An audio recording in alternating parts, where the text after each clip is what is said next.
ये podcast advocate रुबाब हमजा और उनकी स्पेशलाइज्ड टीम द्वारा सुलझाए गए रियल प्रॉपर्टी केस पर आधारित है।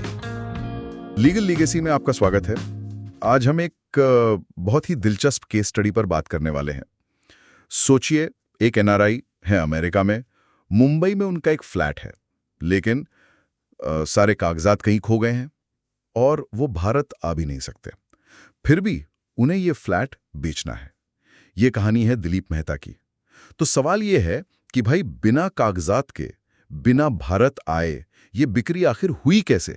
चलिए आज इसी को थोड़ा गहराई से समझते हैं। तो शुरुआत में तो ये मामला बहुत पेचीदा लगता है ना। मतलब एनआरआई मालिक, दस्तावेज गायब और भारत भी नहीं आ सकते। यहां से शुरू कैसे किया होगा? हाँ बिल्कुल। देखिए, ये स्थिति वाकई काफी जटिल है। सबसे पहली और शायद सबसे बड़ी चुनौती होती है खोए हुए संपत्ति दस्तावेजों को दोबारा बनवाना। इसमें कई स्टेप्स होते हैं, जैसे पुलिस में एफआईआर करवानी पड़ती है, फिर सब रजिस्ट्रार ऑफिस से सर्टिफाइड कॉपीज निकलवानी होते हैं, बिल्डिंग सोसाइटी से एनओसी चाहिए। मतलब कई चक्कर लगाने पड़ते हैं। और सबसे अहम बात है कि प्रॉपर्टी का जो टाइटल है, यानी मालिकाना हक, वो एकदम साफ होना चाहिए। अगर टाइटल में कोई झोल है तो बिक्री आगे बढ़ ही नहीं सकती। अच्छा, तो यहीं पर इस केस में एडवोकेट रुबाब हमजा और उनकी जो खास टीम है, उनका रोल आता है। हमें पता चला है कि उन्होंने ये टाइटल क्लियर करवाया, मतलब मालिक के नाम पर सारे जरूरी दस्तावेज ठीक करवाए। ये तो अपने आप में एक बड़ी सफलता है, वो भी तब जब मालिक यहाँ है ही नहीं। निश्चित रूप से ये बहुत क्रिटिकल स्टेप था। टाइटल क्लियर होने के बाद फिर अगला कदम था एक सही खरीदार ढूंढना, ऐसा खरीदार जो अच्छी कीमत भी दे। इस मामले में, जैसा आपने कहा, टीम ने न सिर्फ खरीदार ढूंढा, बल्कि खरीदार के साथ सारी बातचीत, मोलभाव और पूरा कोऑर्डिनेशन, वो सब संभाला। आप सोचिए, जो मालिक विदेश में बैठा है, उसके लिए ये कितनी बड़ी राहत की बात है। हाँ, वो तो है। पर एक सवाल और, जब मालिक भारत आ ही नहीं सकते थे, तो फिर ये सेल डीड रजिस्टर कैसे हुई? मतलब रजिस्ट्री के लिए तो मालिक का होना जरूरी होता है ना? जी, उसके लिए पावर ऑफ अटॉर्नी, जिसे हम पीओए भी कहते हैं, उसका इस्तेमाल किया गया। ये एक लीगल डॉक्यूमेंट होता है।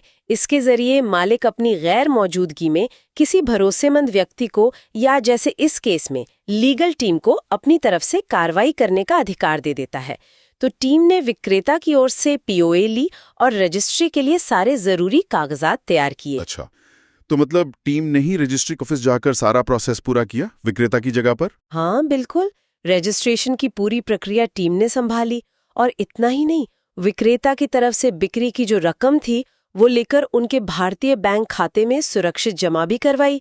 मतलब आप देखिए कि ये पूरा प्रोसेस कितना सिस्टमैटिक था। मालिक को आए भी नहीं सब हो गया। कमाल है। अच्छा, अब जरा इसके फाइनेंशियल पहलू पर आते हैं। एनआरआईज जब प्रॉपर्टी बेचते हैं तो टैक्स वगैरह के नियम भी तो शायद कुछ अलग होते होंगे। बिल्कुल सही कहा आपने। एनआरआई के लिए टैक्स के मामले थोड़े अलग होते हैं। खासकर प्रॉपर्टी बेचने पर जो कैपिटल गेन्स टैक्स लगता है, उसकी कैलकुलेशन और फिर पैसा विदेश कैसे भेजना है, इसके नियम काफी स्पेसिफिक हैं। इसीलिए इस मामले में एक पेशेवर चार्टर्ड अकाउंटेंट, मतलब सीए, की मदद ली गई।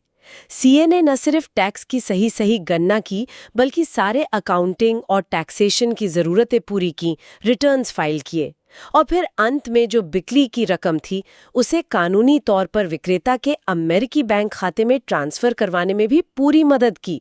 और सुनने में ये भी आया है कि उन्हें निवेश के अच्छे विकल्प भी सुझाए गए थे। ये भी बहुत जरूरी होता है। अच्छा, इस केस स्टडी में एक और दिलचस्प बात पता चली कि एडवोकेट रुबाब हमजा और उनकी टीम जो है, वो अंतर्राष्ट्रीय समय का ध्यान रखकर कोऑर्डिनेट करती हैं। ये तो विदेश में रहने वाले क्लाइंट्स के लिए बहुत सुविधाजनक होता होगा। हाँ, ये बहुत महत्वपूर्ण पॉइंट है। क्लाइंट अमेरिका में है, टीम इंडिया में, तो उनके टाइम जोन के हिसाब से बात करना, अपडेट देना, ये बहुत मायने रखता है। और साथ ही एक और चीज़ जो वो सुनिश्चित करते हैं, वो है कि क्लाइंट को हर जरूरी पड़ाव पर, हर माइलस्टोन पर पूरी जानकारी दी जाए। मतलब स्टेटस अपडेट्स मिलते रहें। अगर हम इसे थोड़ा बड़े लेवल पर देखें तो ये विदेश में बसे एनआरआई की एक बहुत बड़ी चिंता को दूर करता है ना? उन्हें हमेशा पता रहता है कि उनके काम का क्या स्टेटस है। एक तरह की मानसिक शांति मिलती है। तो कुल मिलाकर इस पूरी चर्चा से, इस केस स्टडी से हम क्या निष्कर्ष निकाल सकते हैं? मेरे ख्याल से तो ये साफ है कि चुनौतियां भले ही बड़ी हों, जैसे खोए हुए दस्तावेज या मालिक का दूर होना, लेकिन सही कानूनी और पेशेवर मदद से एनआरआई अपनी प्रॉपर्टी से जुड़े ऐसे मुश्किल मामले भी आसानी से सुलझा सकते हैं। बिल्कुल।